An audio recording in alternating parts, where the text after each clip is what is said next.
Acids, bases and salts, ये class 10th का एक केमिस्ट्री का चैप्टर है जिसका एक पार्ट पहले ही आ चुका है। ये इस वीडियो का ये सेकंड पार्ट है इस चैप्टर का, और जिसमें हम जा रहे हैं डिस्कस करने न्यूट्रलाइजेशन रिएक्शन को। तो welcome back to Starbird edu point. चलिए देर ना करते हुए वीडियो को जल्दी से स्टार्ट करते हैं। सबसे पहले देख लेते हैं न्यूट्रलाइजेशन रिएक्शन की डेफिनेशन। तो न्यूट्रलाइजेशन है क्या? The acid react with bases to form the corresponding salt and water. क्या बनेगा यहाँ पर? Salt and water by the exchange of their ions. This reaction is called neutralization reaction. ठीक है, तो न्यूट्रलाइजेशन रिएक्शन में है क्या कि जो आपके रिएक्टेंट हैं उन वो ब्रेक होंगे और उनके आयंस बनेंगे, और फिर आयंस एक नया कंपाउंड बनाएंगे जिसे हम बोलेंगे सॉल्ट, और साथ में इसके क्या बनेगा? वाटर। इसे बोलते हैं neutralization reaction. Let's see some examples. First example है आपका HCl प्लस NaOH, और जो आपका सॉल्ट बन के आ रहा है दैट इज NaCl, और आपको पता ही है कि NaCl कॉमन सॉल्ट का केमिकल फॉर्मूला है, और along with this NaCl H2 is also produced। तो इस रिएक्शन में आप इधर देख पा रहे होंगे कि HCl को किस तरह से लिखा गया है और NaH को किस तरह से लिखा गया है। एक्चुअली ये इस तरह से मैंने लिखकर दिखाया है ताकि आपको पता चल जाए कि इसमें आयंस क्या है। जैसे जो ये आपका है H+, ये क्या है? पॉजिटिव आयन है। जब HCl ब्रेक हो रहा है तो एक पॉजिटिव आयन और एक निगेटिव आयन बन रहा है। इसी तरह से NaOH के ब्रेक होने पर एक पॉजिटिव आयन Na+ और एक निगेटिव आयन OH- बन रहा है। ठीक है, तो इसमें क्या होगा कि जो Na है वो डिस्प्लेस कर देगा H+ को, और Cl के साथ खुद जुड़ करके क्या बना लेगा? एक नया कंपाउंड बनाएगा, है ना, जिसका नाम है NaCl सोडियम क्लोराइड, और इसी को बोलते हैं कॉमन सॉल्ट। ठीक है, इसी को सॉल्ट यहाँ पर बोला जा रहा है, लेकिन कॉमन सॉल्ट का फॉर्मूला भी यही है, और इसके साथ बन जाएगा वाटर। देखिए इस तरह की रिएक्शन आपने उसमें भी देखी होगी जो मेटल्स के साथ होता है, लेकिन यहाँ पे क्या है? न्यूट्रलाइजेशन रिएक्शन में हमेशा ही वाटर फॉर्म होता है। एक सॉल्ट के साथ क्या बनता है? वाटर। वहां पे सॉल्ट के साथ क्या बन रहा था? Hydrogen gas. तो आई होप आपको ये एग्जाम्पल समझ में आया होगा। जो इसमें HCl एक कंपाउंड है और NaOH भी एक कंपाउंड है, लेकिन है क्या? HCl आपका है एसिड और NaOH क्या है? बेस। तो जब एसिड और बेस रिएक्ट करते हैं तो एक सॉल्ट बना लेते हैं, और बना लेते हैं क्या? H2O यानी कि वाटर। यहाँ पर देखने वाली बात यह है कि HCl आपका स्ट्रॉन्ग एसिड है और NaOH एक स्ट्रॉन्ग बेस है, लेकिन जो बन के आ रहा है सॉल्ट जो है वो क्या है? आपका न्यूट्रल है। ठीक है, let's see next example. Next example same ही है, इसमें भी आप देखिए क्या है ये? Aluminium hydroxide. ये आपका एल्यूमिनियम हाइड्रोक्साइड और सल्फ्यूरिक एसिड, और जो सॉल्ट बन रहा है वो एल्यूमिनियम सल्फेट बन रहा है। ठीक है, वाटर है। ये जो रिएक्शन आप देख रहे हैं बैलेंस्ड रिएक्शन है। ओके, आपने 7th क्लास में बैलेंस करना सीखा ही होगा, तो आपको ये चीज समझ में आ जाएगी। एल्यूमिनियम हाइड्रोक्साइड ब्रेक डाउन हुआ है यहाँ से, और बन रहा है आपका Al पॉजिटिव आयन। ठीक है, और ये OH निगेटिव आयन। ये जो रिएक्शन आप देख पा रहे हैं जिसमें आयंस को शो किया गया है, इसको बोलते हैं ionic representation of the reaction, chemical reaction. Okay, तो इस तरह से आप यहाँ पर जान सकते हैं कि H2SO4 में कितने आपके पॉजिटिव आयन है और कितने आपके निगेटिव आयन है। ठीक है, और एक पॉजिटिव आयन जो हाईली रिएक्टिव होगा या जो दूसरे से ज्यादा रिएक्टिव होगा, जैसे यहाँ पे क्या है? Al ज्यादा रिएक्टिव है किससे? H2 से, यानी कि हाइड्रोजन से। तो इसने क्या किया? हाइड्रोजन को डिस्प्लेस करके और SO4 के साथ जुड़ करके क्या बना लिया? Aluminium sulphate. और जो यहाँ पर H2 निकला वो इस वाले OH के साथ जुड़ करके उसने बना लिया वाटर। ठीक है, तो वाटर आपका न्यूट्रलाइजेशन रिएक्शन में बनेगा, और यहाँ पर आप देख रहे हैं कि ये डबल डिस्प्लेसमेंट रिएक्शन को भी शो कर रहा है। इस पे बेस्ड क्वेश्चन आते हैं आपके क्लास 10th में, जब आप सॉल्व करना शुरू करेंगे अपने प्रीवियस ईयर पेपर्स को, तो उसमें देखेंगे इस तरह क्वेश्चन आते हैं और लगभग 3 नंबर में ये पूछा जाता है क्वेश्चन की डिस्क्राइब अ रिएक्शन। तो उसमें आपको ये पता होना चाहिए कि पॉजिटिव आयन कौन से होंगे, एक आपके जो कंपाउंड है उसमें कौन से पॉजिटिव आयन बनेंगे, कौन से निगेटिव आयन बनेंगे, ठीक है। उनमें आप इसको अच्छे से लिख पाओगे अगर आपको ये पहले से पता है, तो डिस्क्रिप्शन में आपको इसमें मार्क्स अच्छे मिल जाएंगे। आप जितना अच्छा से डिस्क्राइब करोगे, जितना ज्यादा आपके पास इंफॉर्मेशन होगी उतना ही अच्छा से आप इसको डिस्क्राइब भी कर पाओगे, ठीक है। तो ये आपका बन गया एल्यूमिनियम सल्फेट जो सॉल्ट है और वाटर, 6 मॉलिक्यूल्स ऑफ वाटर यहाँ पे बन के आया है। नेक्स्ट रिएक्शन है 2HNO3, इसको बोलते हैं nitric acid, COH whole twice, calcium hydroxide जो आपका बन के आ रहा है। अच्छा, इसमें मैंने आयनिक फॉर्म में नहीं दिखाया है, बट आपको शायद पता चल ही जाएगा क्योंकि पीछे 2 रिएक्शन हम कर के हैं, तो आयनिक फॉर्म इसकी क्या है वो यहाँ से देख लेते हैं। जो HNO3 है, HNO3 में H आपका पॉजिटिव आयन बनेगा और NO3 negative ion. Class 7th में आप रेडिकल्स पढ़े होंगे तो उसमें नाइट्रेट पढ़ा होगा, नाइट्रेट आपका रेडिकल्स में आता है और ये माइनस चार्ज के साथ होता है, ठीक है। यहाँ से ये ब्रेक डाउन होगा इस तरह से और पॉजिटिव आयन और निगेटिव आयन बना लेगा, ठीक है। कैल्शियम हाइड्रोक्साइड में भी आप देखिए ये इस तरह से ब्रेक होगा, कैल्शियम पॉजिटिव आयन बनाएगा और OH ये बनाएगा निगेटिव आयन। तो यहाँ पे कैल्शियम जो है हाइड्रोजन से ज्यादा रिएक्टिव है, मोर रिएक्टिव, इसलिए क्या करेगा हाइड्रोजन को डिस्प्लेस करके और नाइट्रेट के साथ खुद जुड़ करके क्या बनाएगा कैल्शियम नाइट्रेट और वाटर। तो आई होप आपको एग्जांपल्स के थ्रू समझने में, जैसे कि यहाँ पे HNO3 है, ये क्या है आपका एसिड है, नाइट्रिक एसिड है इसका नेम, ओके। और ये है कैल्शियम हाइड्रोक्साइड जो एक बेस है। तो यहाँ पे एक एसिड एक बेस के साथ रिएक्ट करके क्या बना रहा है सॉल्ट। सॉल्ट क्या होता है आपका न्यूट्रल होता है, neither acidic nor basic, okay. और क्या हो गया आपका वाटर के यहाँ पे 2 मॉलिक्यूल्स फॉर्म हो रहे हैं। तो यहाँ पर बैलेंस रिएक्शन लिखी हुई है, आपको बैलेंस करना भी सिखाया गया है क्लास 7th में, तो आपको आता ही होगा। जब भी आपको कोई रिएक्शन शो करनी है, रिएक्शन एग्जाम्पल्स में देनी है, एग्जाम में बतानी है, तो आपको ट्राई करना है कि हमेशा आप बैलेंस्ड रिएक्शन लिखें, जिससे क्या है इम्पैक्ट अच्छा पड़ता है एग्जामिनर पर और वो आपको मार्क्स भी अच्छे देते हैं। तो आप अपने आंसर को कितना इफेक्टिवली प्रेजेंट कर सकते हो वो चीज आपको जरूर सीखनी चाहिए। Let's see next. Now here I have mentioned some important points about neutralization reaction, ठीक है। जैसे सबसे पहला पॉइंट आपका क्या है, strong acid plus strong base, it is forming a neutral salt.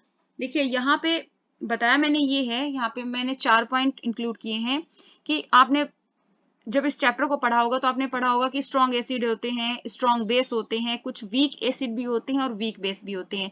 तो यहाँ पे आपको नेचर बताना है कि जो सॉल्ट बन के आ रहा है उसका नेचर कैसा होगा। एक्चुअली ये नेचर डिपेंड करता है रिएक्टेंट पे, ठीक है। यहाँ पर आपका अगर एसिड दोनों ही स्ट्रॉन्ग है, एसिड और बेस, ये आपका एसिड भी स्ट्रॉन्ग है और ये आपका बेस भी स्ट्रॉन्ग है, तो उस वाली कंडीशन में क्या हो न्यूट्रल सॉल्ट बन के आएगा आपका।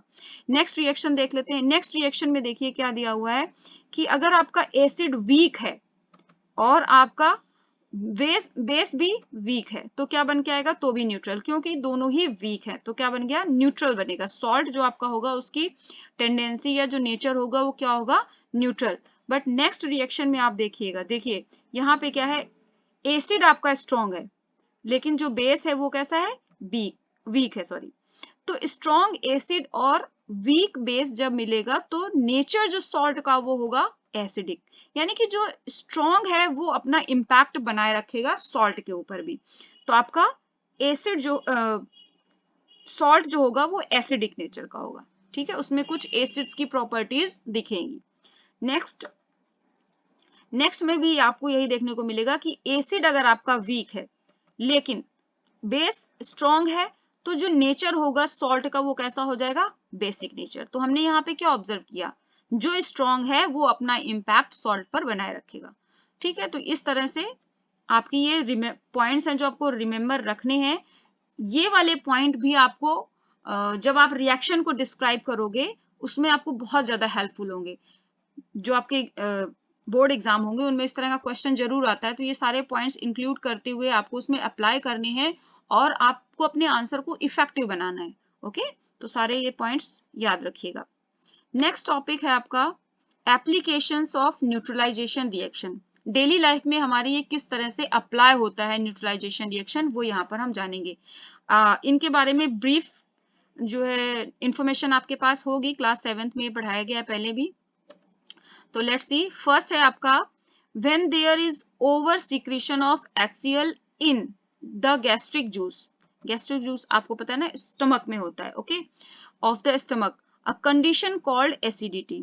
जब एक्सेसिव आ जाता है, एक्सेसिव अमाउंट होती है HCl की, तो ये क्या करता है, एसिडिटी कॉज कर देता है। hence a non corrosive base can be taken to neutralize the effect of acid. Such chemicals are called antacid. तो इस तरह की जब एसिडिटी वाली कंडीशन कॉज होती है तो हम एंटासिड यूज करते हैं। एंटासिड का सिरप भी आता है और टैबलेट्स होती हैं, ठीक है, तो हम उनको यूज करते हैं। यानी कि एसिडिटी वाली जो कंडीशन है वो कॉज हुई है एसिड की वजह से, तो हम यहाँ पे क्या करेंगे, एक बेस यूज करेंगे, और वो हमारा बेस कैसा होगा, नॉन कोरोजिव होगा, यानी कि स्ट्रॉन्ग नहीं होगा, माइल्ड बेस होगा हमारा, जो इस एसिडिटी को क्या कर देगा, न्यूट्रलाइज करेगा, है ना। पीछे न्यूट्रलाइजेशन रिएक्शन में यही पढ़ा ना हमने कि एसिड और बेस रिएक्ट करके क्या करते हैं, न्यूट्रलाइज कर देते हैं और न्यूट्रल सब्सटेंस बनाते हैं, ठीक है, जिससे क्या होगा, पेशेंट को बहुत जल्दी रिलीफ मिल जाएगा। चलिए, तो कुछ एग्जांपल्स हैं जिनको देख लेते हैं हम। एग्जाम्पल्स में सबसे पहले है सोडियम बाइकार्बोनेट, पहले भी हम पढ़ चुके हैं, इसको हम बोलते हैं बेकिंग सोडा भी बोलते हैं, ओके। नेक्स्ट है आपका मिल्क ऑफ मैग्नीशिया, तो इनके केमिकल फॉर्मूला भी लिखे हुए हैं, जैसे कि सोडियम बाइकार्बोनेट क्या है, NaHCO3, मिल्क ऑफ मैग्नीशिया है MgOH होल ट्वाइस, एक और है एल्यूमिनियम हाइड्रोक्साइड। इन तीनों को हम क्या है, एंटासिड की तरह यूज करते हैं, जब एसिडिटी की कंडीशन होती है उनको यूज करके इसको न्यूट्रलाइज कर देते हैं एसिडिटी को। तो आई होप आपको, और ये तरह की जो प्रॉब्लम है आपने बहुत सुनी होगी कि एसिडिटी की प्रॉब्लम हो गई है, एसिडिटी हो गई है, पेट में जलन हो रही है ना, तो उसमें क्या होता है, यही प्रॉब्लम होती है, जो HCl की अमाउंट बढ़ जाती है जिसकी वजह से जलन होने लग जाती है, और फिर जब कोई एंटासिड यूज करते हैं तो वो क्या होता है, उसको न्यूट्रलाइज करके आपको रिलीफ देता है। तो ये इसका फर्स्ट एप्लीकेशन था, आई होप आपको समझ में आया होगा। और देखिए कि आपकी क्लास में हो सकता है, आपके स्कूल में ये चैप्टर हो भी चुका हो, तो आपको करना क्या है, जो मैं वीडियोस दे रही हूँ या पहले से वीडियोस हैं, ये सिर्फ आपकी हेल्प के लिए है। आपको अपने स्कूल में जब टीचर आपको डेमोन्स्ट्रेट कर रहा है, आपको पढ़ा रहा है, तो आपको उसकी हर बात पे ध्यान देना है और बहुत अच्छे से समझते हुए अपने चैप्टर को प्रोसीड करना है, घर पे प्रेपरेशन करनी है, और प्रेपरेशन आप शुरू कर दीजिए, क्योंकि आपका ऑफलाइन एग्जाम होगा जैसे लास्ट ईयर हुआ था, और एक प्रॉपर वे में होगा, तो आपको अनसॉल्व वगैरह लेकर के, प्रीवियस ईयर के क्वेश्चन पेपर लेकर के उनको सॉल्व करना शुरू कर देना चाहिए। प्रैक्टिस आपकी बहुत जरूरी है, प्रैक्टिस टाइम से करते रहिए। ये सिर्फ वीडियोस आपकी हेल्प के लिए हैं, और इनको देखकर आप एक ब्रीफ नॉलेज ले लेते हैं कम टाइम में, ठीक है। तो आपकी प्रैक्टिस स्टार्ट कर दीजिए। नेक्स्ट इसका जो एप्लीकेशन है वो है, farmers generally neutralize the effect of acidity in the soil caused by acid rain by adding calcium oxide और calcium hydroxide to the soil, ठीक है। तो आपने एसिड रेन के बारे में पढ़ रखा होगा कि जो रेन, जब रेनफॉल होता है तो जो कुछ गैसेस होती हैं जो प्रेजेंट होती हैं एटमॉस्फेयर में, ये वाटर के साथ मिक्स होकर के क्या क्रिएट कर देती, कॉज कर देती है एसिड, और ये जब नीचे आता है तो आपकी क्रॉप्स को खराब कर देता है। और मोन्यूमेंट्स हो गए जो बने हुए हैं, जैसे कि आपने सुना होगा ताजमहल में कोरोजन हो रहा है, उसका जो ये कलर है वो येलोइश हो रहा है, क्यों हो रहा है, वो एसिड रेन की वजह से हो रहा है, क्योंकि जो एसिड होते हैं वो हमेशा कोरोजन करते हैं, जो स्ट्रांग होते हैं, ठीक है। और एसिड, वीक एसिड आपको कोरोजन नहीं करेंगे, but most of time acid कहीं ना कहीं इफेक्ट उनका कोरोजन का होता है, और वो खराब कर देते हैं, जो बिल्डिंग्स होते हैं उनको खराब करते हैं, फसलों को खराब कर देते हैं, पेड़ पौधों को खराब कर देते हैं, ठीक है। तो इसके लिए क्या है कि जब इसी तरह से एसिड रेन की वजह से खेतों की जो सॉइल है वो एसिडिक हो जाती है, उसका नेचर एसिडिक हो जाता है, बहुत ज्यादा एसिड बढ़ जाता है, तो उसको न्यूट्रलाइज करने के लिए यूज करते हैं कैल्शियम ऑक्साइड या फिर कैल्शियम हाइड्रोक्साइड। दोनों ही क्या है, आपके बेस हैं जो न्यूट्रलाइज कर देते हैं एसिड के नेचर को, ठीक है। नेक्स्ट देख लेते हैं। नेक्स्ट है हमारा, the sting of bees and ant contains highly corrosive formic acid, ठीक है, फॉर्मिक एसिड को मेथेनोइक एसिड भी बोलते हैं। ओके, और इसका फॉर्मूला है HCOOH। And the highly corrosive and painful effect of formic acid can be neutralized by rubbing soap or by applying NaHCO3 or by applying toothpaste। तो यहाँ पे आप देखिए ना, जो सोप है, जो आपका स्टिंग है, वो क्या है, कंटेन करता है क्या, एसिड। कौन सा एसिड, फॉर्मिक एसिड। जो लाल वाली चींटी होती हैं उनमें क्या होता है, फॉर्मिक एसिड। जब वो काटती हैं तो बहुत जलन महसूस होती है। क्यों? क्योंकि भाई फॉर्मिक एसिड है, एसिड की वजह से जलन होती है। ओके, इसी तरह से जब मधुमक्खियां काटती हैं तो उनके स्टिंग में भी क्या है, बेस एसिड होता है, जिसकी वजह से बहुत ज्यादा इरिटेशन फील होती है। तो उसको न्यूट्रलाइज करने के लिए सोप यूज करते हैं। कभी कभी अगर आपके पास कुछ नहीं है तो सोप यूज कर सकते हैं। सोप क्या है, सोप भी बेसिक होता है नेचर में। उसी तरह से अगर आप देखें तो NaHCO3, ये NaHCO3 क्या है, ये है आपका बेकिंग सोडा। बेकिंग सोडा कैसा होता है, बेसिक नेचर का होता है, इसलिए ये भी न्यूट्रलाइज कर देगा। और अगर नहीं है तो आप क्या करें, टूथपेस्ट भी यूज कर सकते हैं इसको न्यूट्रलाइज करने के लिए। तो ये आपका क्या है,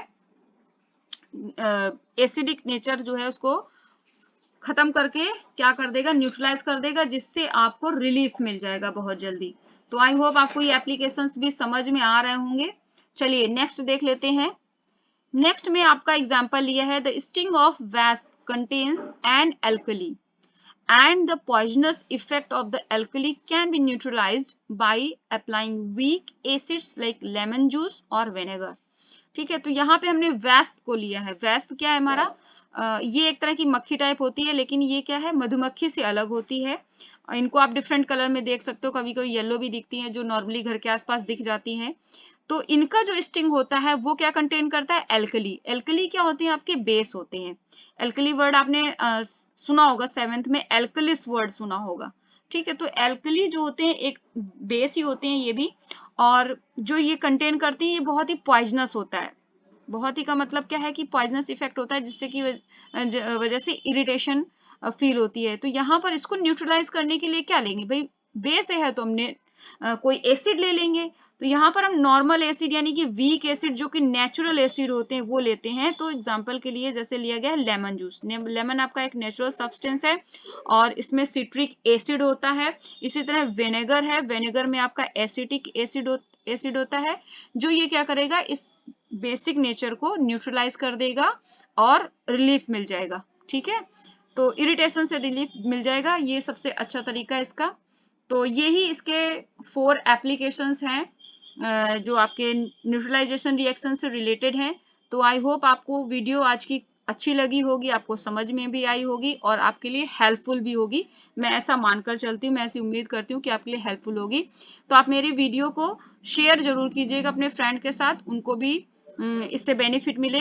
और अगर आप पहली बार आए हैं मेरे चैनल पर तो इसे सब्सक्राइब करना बिल्कुल ना भूलें। आपको 10th क्लास की साइंस से रिलेटेड वीडियोस इस पे मिलती रहेंगी, तो बने रहिए मेरे चैनल के साथ और मेरी वीडियोस को देखिए, ज्यादा से ज्यादा लाइक करिए और अपने फ्रेंड्स के साथ शेयर करिए। चलिए मिलते हैं एक नई वीडियो के साथ, जल्दी मिलेंगे। तो तब तक के लिए बाय बाय, थैंक यू।